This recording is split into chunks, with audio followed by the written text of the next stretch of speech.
A few years ago, I had a very interesting encounter which serves as the background for today's message. I met an Uber driver who was telling me that it is his son's birthday and that he had no funds to do something nice for him, and his other son had a birthday about a month earlier, and they had done something big for him, and he said, well, my birthday is also coming up and his birthday, so we'll just do something later. And I was saying to him, you know, the impact on the child if you do that, if you have had a big birthday for one child and you don't have for another. And money may be an issue, but you don't need money to be able to do something special.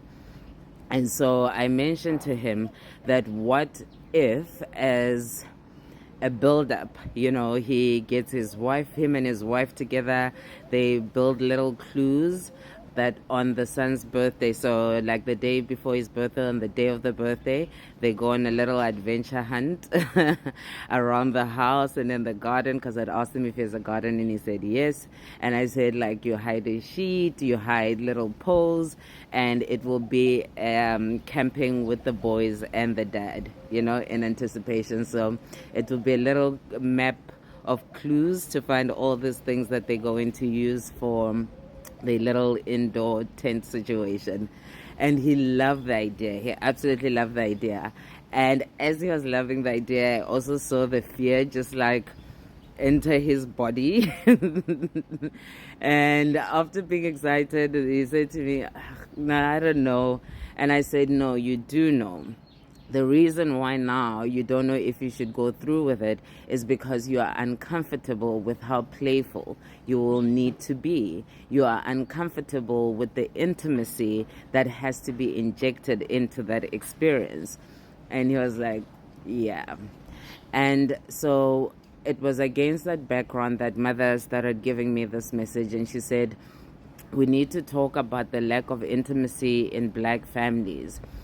And what she showed me was a newborn up until like toddler age, and she was showing me how, whether it's in villages or Elokshin or suburbs, but those kids get kissed a lot. They get hugs, they get all sorts of things. But then something happens just at like that toddler phase between 3 and 5 oftentimes, where quite literally that expression, that love expression, just gets taken away. And all of a sudden, it's like this kid goes from mwah, mwah, mwah all the time to now just like a very cold, a cold reception.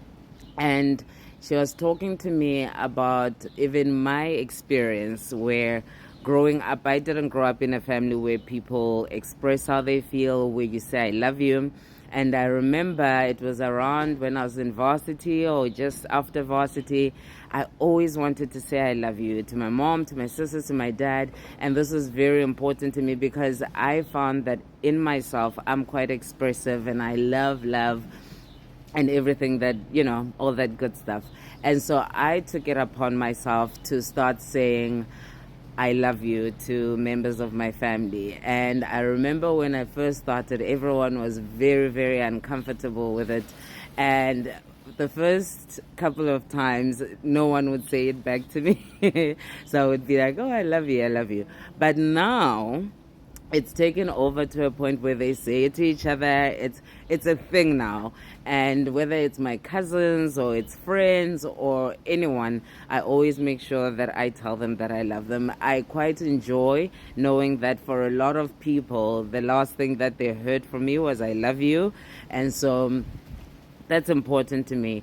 And so when you look at how within Black families we lack intimacy, one great example of this is how on social media often when you see a Black family, particularly a Black father with his children, especially if there's a daughter amongst those children, that people immediately, a lot of Black social media users will immediately come up with a suspicious perspective to say, oh no, I'm not comfortable with the way that he is with his daughter. Are you sure that this is not okay? Because we are not accustomed to intimacy within our family unit, even within our friendships and our love relationships. Intimacy is a secret. It's something that we hide, it's something that we keep away. And she's saying to me, we'll talk about all the implications on another day.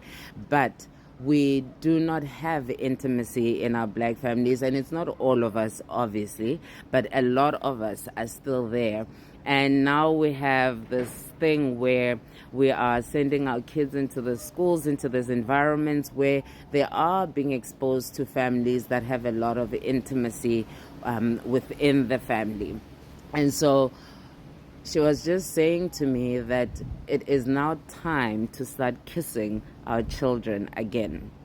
That we must stop this thing where we stop being intimate with our children, showing love intimacy, because there is this big misconception, or maybe it's just become clumped up with all of it, where intimacy is just immediately seen as something sexual. But it is not. It is the fact that a child can come home and get lost in their parents' arms and know that everything's going to be okay. It's a child who is being bullied and feels safe to come home and tell their parents. It's a child who's being sexually abused and is able to come home and tell their parents, because they know intimacy. And intimacy is not something that's secret. And so when something bad happens to them, they don't already carry that spirit of, I must keep it a secret. And so it is, she's saying a lot of things to me, a lot of things. But what she's saying, that though the most important thing is, let's start saying I love you. And we're not saying that you must say it in English.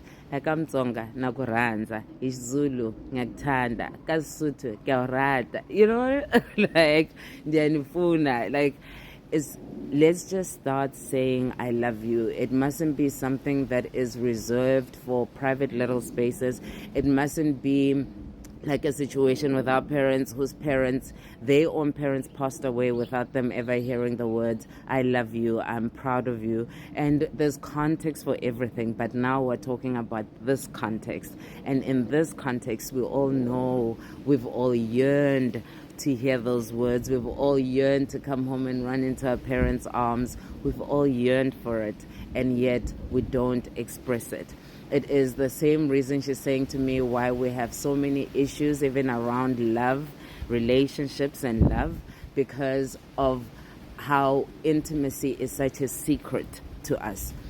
And we don't even, you know, and I get it. It's like out of respect, kids, you know, must behave a certain way. If you've got your boyfie or your girlfie around and your parents are around, you behave a certain way. But she's saying even that ought to be allowed.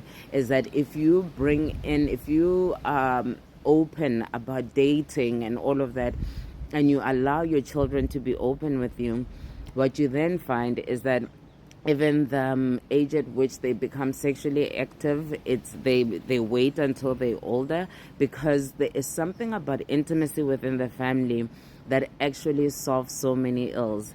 And so she just wanted to say to all of you that please, please, please infuse love and intimacy into your black families, because it may seem like such a small thing, but it actually mitigates against so many things that do go wrong, that we think are linked to something else, but they are not.